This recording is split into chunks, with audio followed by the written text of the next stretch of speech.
Hi, Phil Poplinsky here with Practical Hapkido again, bringing you a special video tonight that you can apply and should be applying to your Hapkido techniques. Hapkido's got a fair amount of striking in it. It's not all just locking. There's a lot of kicks and strikes in it. So this video is going to go into targeting. Aim small, miss small is our mentality. Okay, we're going to highlight some targets that you should be focusing on and start whacking your partner with and starting to figure out how to activate these locations. Okay. We'll start at the bottom and work our way up. So if you'll come on in here. Here's the ankle bone here.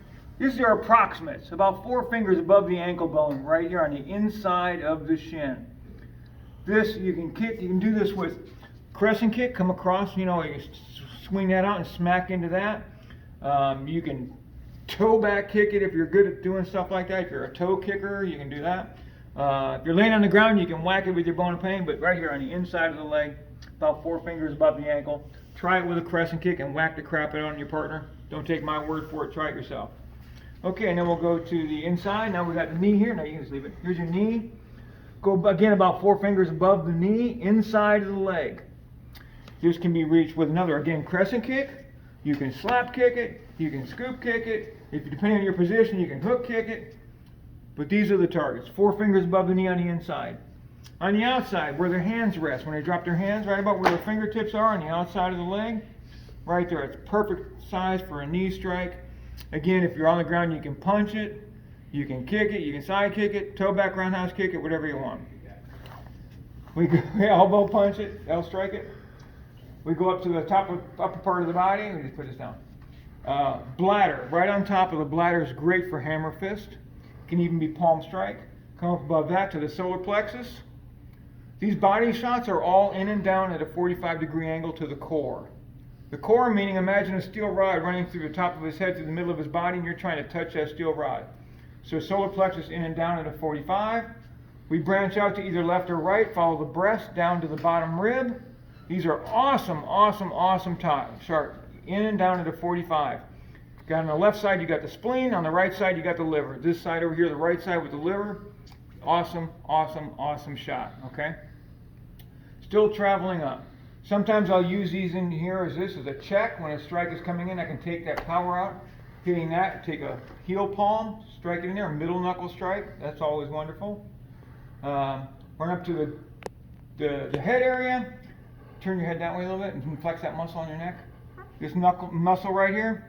Right in the middle of that muscle. This is a fantastic place to hit with your bone of pain. Strike it right there. You can punch it. You can poke it with a finger if you want. Look straight ahead. What's going to be wonderful about this is because of the carotid artery that runs back there, you're going to get what's called a vasal shutdown. There's a vagus nerve back there, and that controls your blood pressure.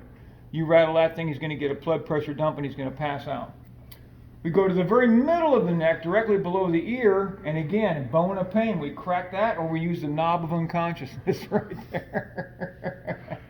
You know, and I'm laughing if you do this to your partner, you'll knock them out and you go, wow, that worked really good.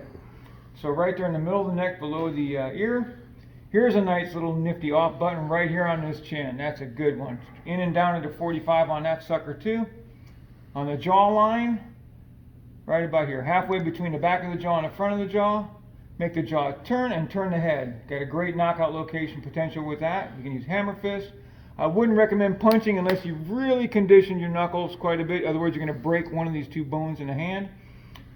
Heel palm, yin-yang snap. Go from the yin hand to a yang and pop that sucker that way. You can always back hammer fist it, which is also a great knockout. That'll work out great.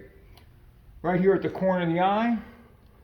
This is lovely, man. You take 4 knuckles across the back and crack that, or you can hammer fist it. We can even open finger it, because when I do this, I'll get a reaction from him. And sometimes people see a flash of white when you do that too. That's kind of fun.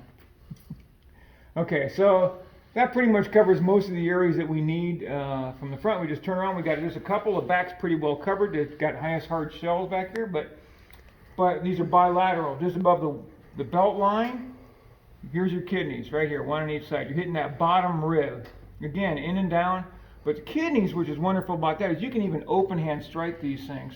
And they do not like it at all. One time I used a backhand type strike on somebody, and he ended up pissing blood that night. He called me about it. I felt pretty bad. right between the shoulder blades here with an open hand. If they're bent over in front of you and you come down in a waveform, I don't know if you're familiar with a wave, where your body is creating a waveform on it. You come in and crack that sucker, you can create respiratory distress. I didn't hit him hard enough for that.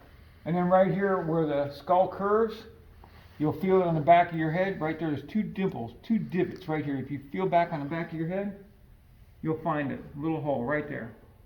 Hit that sucker, again, with a bone of pain. If you got an arm bar and they're bent over and you crack that sucker with your bone of pain, the angle and direction for that one is you're coming out the opposite forehead like an arrow. So you're going up and out this side here. Okay? Let's see. Well, there are two right here at the base of the skull, right on the inside of the spine, but man, these are very, very, very dangerous. You crack C1 or C2, those are life-supporting vertebrae. You know, you're talking about serious potential lethality there, man. That's bad stuff.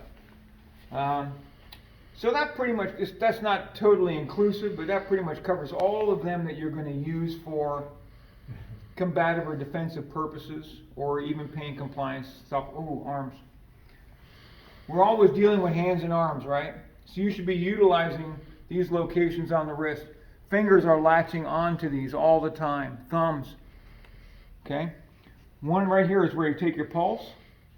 Feel the pulse right there? Hitting that with the bone of pain. And I'm raking through it this way. If you do it right and you crack this, your partner will feel it all the way down into their thumb.